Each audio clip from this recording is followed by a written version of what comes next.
इतनी डिस्टिंग्विश्ड लोगों के सामने अपने दो शब्द रखने का मुझे मौका मिल रहा है। और मेरे ख्याल से सदन में मैं सबसे कम पढ़ा लिखा आदमी हो सकता हूँ। हालांकि 4 सब्जेक्ट में MA है, मैं बता दूं आप लोगों को, लेकिन वो मेरी सब प्राइवेट है। तो थोड़ी सी अपनी बैकग्राउंड इसलिए मैं शेयर करना चाहूँगा। मैं 12th क्लास के बाद 1990 में 12th हुई मेरी, और तभी मैं नेवी में एज ए सेलर भर्ती हुआ। उसके बाद वहाँ जाके पता चला कि भाई यहाँ तो अफसर भी होते हैं, कुछ जवान होते हैं। तो मैं चलो भाई अफसर भी पढ़ के देखते हैं। तो फिर एग्ज़ाम देने का सिलसिला शुरू हुआ। तो उसमें मैंने फर्स्ट जो एग्ज़ाम दिया था अपना, उसमें उन्होंने मुझे कहा था कि भाई आपकी GK वीके सब चीज़ ठीक है, नॉलेज आपकी बढ़िया है, लेकिन आप इंग्लिश स्पीकिंग नहीं करते। तो वो वाकई नहीं करते थे, क्योंकि गांव की बैकग्राउंड से थे। तो मैं मतलब ये इस चीज़ पे आ रहा हूँ कि ये शिक्षा से जुड़े हुए सब लोग हैं, तो किस तरीके से माहौल हमको फिर मोल्ड करता है।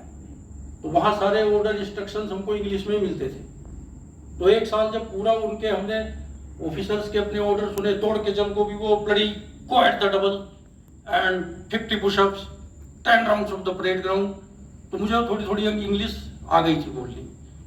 The next year I went for that interview and somehow I was means stand इन।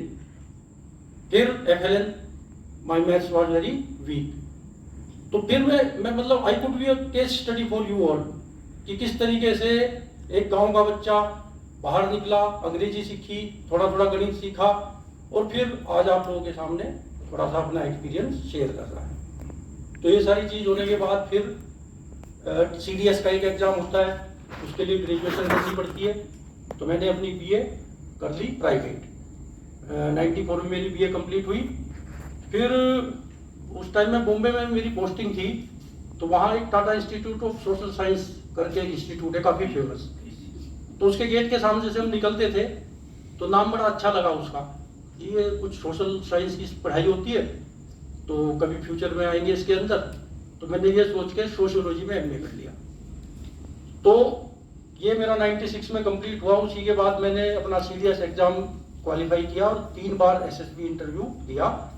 लेकिन मेरे भाई साहब भी बैठे हैं यहाँ, हमारे भानु प्रताप जी, तो ये भी एक्स सैनिक स्कूल है, और इनके भी बहुत सारे SSB इंटरव्यू हैं। तो SSB इंटरव्यू एक ऐसा इंटरव्यू होता है कि वहाँ आपका जो रिजल्ट है it is announce then and there. मतलब हम कोई UPSC का देते हैं, PCS का देते हैं। PCS तो खैर एग्जाम देके भी भूल जाता है आदमी कब दिया था और कब रिजल्ट आएगा। लेकिन वहाँ आज आपका सिलेक्शन प्रोसेस कंप्लीट हुआ, tomorrow morning you are called and your result is announced कि भाई so and so chest number is selected, so and so is not selected. तो ये सारे फेज से होता हुआ फिर फाइनली मैं इधर आया हूँ। तो सर ने बोला था कि कल का रिकैप, तो मैं अब उसको रिकैप को करता हूँ। उस रिकैप से पहले मैं थोड़ा सा ले जाना चाहूँगा आप लोगों को नवंबर 2021 में।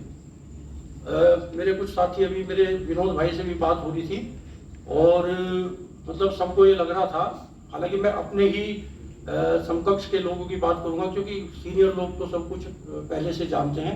तो हमारे सामने शायद ये पहला एक महत्वाकांक्षी प्रोग्राम 2015 के बाद जो हम लोग आए हैं इस विभाग में, उनके सामने ये शुरू हुआ है निपुण भारत मिशन के नाम से।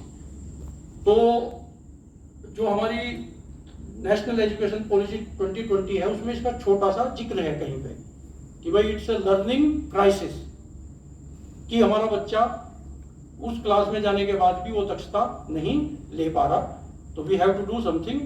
तो फिर it was decided to start new initiative, जैसा कि इसका नाम भी रखा गया है Nipun Bharat mission, national initiative for proficiency in reading with understanding and numeracy, इसका पूरा नाम है। और नवंबर 2021 में भारत सरकार ने सभी जो हमारे स्टेट हैं उनके SPD और स्टेट टास्क फोर्स बनी थी इसके लिए सबसे पहले। तो मुझे भी somehow I was identified as a member in that task force, as a means administrative, उसमें कुछ रखा हुआ था सेटअप कि भाई एक एडमिनिस्ट्रेशन का भी बंदा इसमें चाहिएगा। तो उसमें हमारे डॉक्टर साहब ने हमारे स्टेट का प्रतिनिधित्व किया था, डॉक्टर बिजलवान जी ने, उन्होंने हमारे स्टेट की मतलब भारत सरकार जानना चाहती थी कि भाई ये मिशन तो हम स्टार्ट कर रहे हैं, लेकिन स्टेट लेवल पे आपकी इसकी क्या प्रिपरेशन है और क्या क्या इसकी बैकग्राउंड है, क्या आपने किया। तो डॉक्टर साहब ने ही उस दिन ये प्रेजेंट किया था भारत सरकार में हमारे स्टेट को, और बैकग्राउंड से लेके चले थे जब ये हमारे FLN चलते थे, और देहरादून डाइट में भी कुछ कैट्स करके चल रहा था, और अलग अलग हमारा मतलब हमारा स्टेट इस जो मिशन का जो कार्यक्रम था, कहीं ना कहीं इंटरवेंशन हमारे चल रहे थे। तो हमारे लिए ये नई चीज़ नहीं थी। जो हमारे सर लोग हैं, सीनियर लोग हैं, वो तो सब इसको कर ही रहे थे, लेकिन 2015 के बाद जो हम लोग आए उनके लिए ये थोड़ा सा नया था। तो इसमें फिर उन्होंने मतलब नई शिक्षा नीति जब आप देखोगे तो छोटी सी है वो, लेकिन निपुण भारत मिशन के लिए फिर अलग से एक डॉक्यूमेंट बना, वो आप नेट से भी डाउनलोड कर सकते हैं। मैंने खुद किया था, उसको बाइंड किया और मैंने उसको बड़े अच्छे तरीके से पढ़ा, और फिर मैं उसकी थोड़ा सा जिस्ट को समझा कि भाई ये क्यों जरूरी है। तो जैसे कि मैं खुद अपना ही एग्जाम्पल दे रहा था, मैथ से बचपन से ही बड़ा डर लगता था। तो 10th क्लास तक तो कंपल्सरी था पढ़ना, यूपी बोर्ड के हम पढ़े हुए हैं। उसके बाद जैसे ही मेरी 10th कंप्लीट हुई, 49 मार्क्स के साथ मैथ्स और 81 मार्क्स मेरे बायो में थे। तो फिर मैंने मैथ्स को किया राम राम, और बायो के साथ मैंने 12th कर लिया।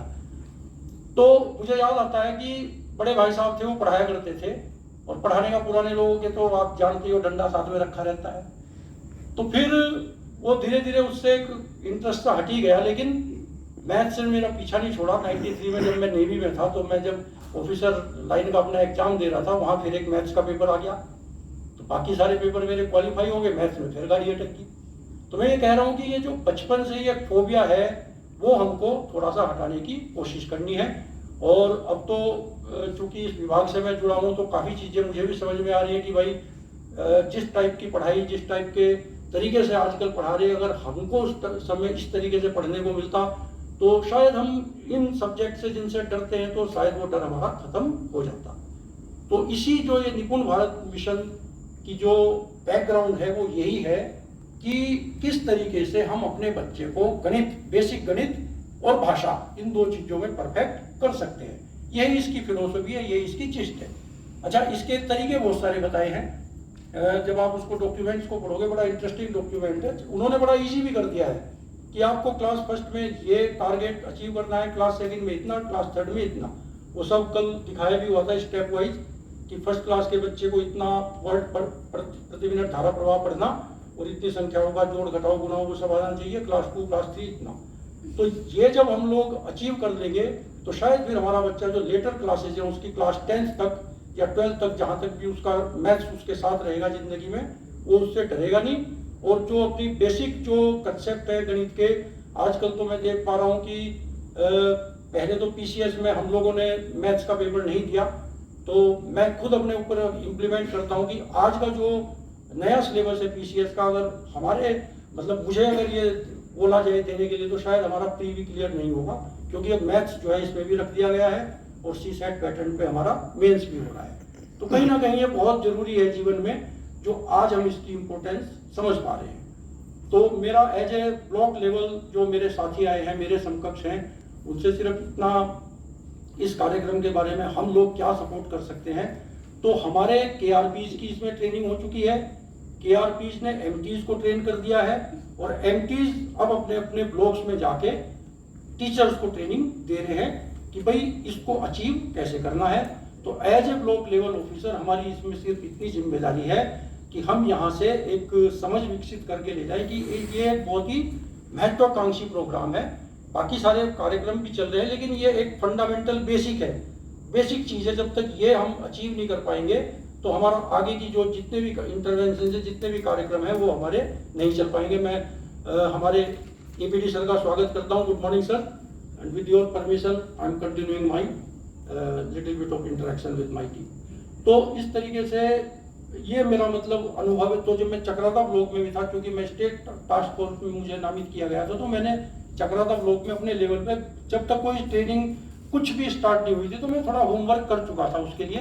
तो मेरे होमवर्क में मैंने क्या था कि मैंने अपने हर क्लस्टर से ऐसे टीचर्स आइडेंटिफाई कर दिए थे जो कि कल को पर्सपेक्टिव MT हो सकते हैं, उनको ट्रेनिंग देने के लिए। तो उसमें मैंने मैथ्स के लिए अपने MSc मैथ्स वाले छांट लिए थे, और भाषा के लिए अपने MA इंग्लिश और हिंदी वाले भी मुझे मिल गए थे। तो मैं ब्लॉक लेवल पे अपनी पूरी एक ब्लॉक टास्क फोर्स के नाम से मैं बना चुका था, उसको तैयार कर चुका था। और जैसे ही मतलब मैं ऑर्डर की इंतजार करता था कि जैसे ही मुझे इंस्ट्रक्शन मिलेगी कि भाई आप MT ट्रेनिंग के लिए भेजिए, तो मेरे पास लिस्ट तैयार थी। दूसरा, मैंने अपने अनुभव से थोड़ा सा ये भी देखा था कि जो हमारी एक बड़ी इम्पोर्टेंट कड़ी है हमारी शिक्षा की, शिक्षा मित्र लोग। तो मेरा जैसा अनुभव था कि चक्राता में सबसे ज़्यादा ये थे, हमारे अगर 200 स्कूल हैं तो उनमें से लगभग 180 स्कूल में कम से कम एक शिक्षा मित्र हमारा है, और कहीं कहीं तो हमारे 2 ही शिक्षा मित्र या सिंगल हैंडेडली वो स्कूल रन कर रहे हैं। तो इंटरेक्शन हुआ तो थोड़ा सा ये भी चीज़ निकल के आई कि बहुत सारे उसमें से 10th या 12th के पास जो है शिक्षा मित्र के रूप में आए सिस्टम में। उसके बाद मेरी तरह उन्होंने भी प्राइवेट MA किया, BA किया, और कहीं ना कहीं पुराने टाइम में तो आप लोग जानते हैं कि 9th क्लास से स्ट्रीम अलग अलग हो जाया करती थी, तो बहुत सारे उसमें आर्ट साइड वाले ही थे जिनकी 9th 10th भी आर्ट साइड विदाउट मैथ्स हुई है, 11th 12th भी विदाउट मैथ्स हुई है, और उसके बाद BA। तो वो भी एक मुझे चीज़ लग रही थी कि भाई मैं अक्सर डिस्कस भी करता था सर लोगों से, डाइट से, कि हमारे इस वाले चंक को जो है करीब बड़े अच्छी संख्या में है, 150-200 लोग हैं, उनको अलग से एक ट्रेनिंग देने की जरूरत पड़ेगी, जब ही हम इस कार्यक्रम को अच्छी तरीके से इम्प्लीमेंट कर पाएंगे। क्योंकि एक फेज 35-40 साल की एज में आदमी जब टीचर बन जाता है, पक्के टीचर भी बन गए, तो वो एक झिझक महसूस करता है। अगर आप मतलब उनसे कोई चीज़ छोटी से छोटी कराएंगे तो वो हो सकता है एक मतलब कि झिझक महसूस करें, तो उनके लिए अलग से मैंने मतलब रिक्वेस्ट की थी कि अलग से इसकी एक कराई जाएगी, तभी ये हम कहीं ना कहीं सक्सेस होंगे, क्योंकि कई सारे सिंगल टीचर लोग भी हैं वो इसको चला रहे हैं सिस्टम को। तो ये मेरा इसमें थोड़ा सा एक्सपीरियंस था। और लास्ट में सिर्फ यही है कि ब्लॉक लेवल पे हम लोग सिर्फ इतना अपनी मतलब एक अवेयरनेस अपनी टीम को, अपने टीचर्स को, अपने जो है SMCs को करें कि ये एक बहुत मिशन मोड हमारा इम्पोर्टेंट टास्क है जिसको हमें अचीव करना है 2025 तक। और इसकी इम्पोर्टेंस जब आप मतलब ये बताई भी गई है, और खुद से अगर जानना चाहेंगे तो वो डॉक्यूमेंट आप सब लोग पढ़ेंगे तो बड़ा अच्छा आप लोगों के लिए ये पूरा चीज़ क्लियर हो जाएगी। Thank you.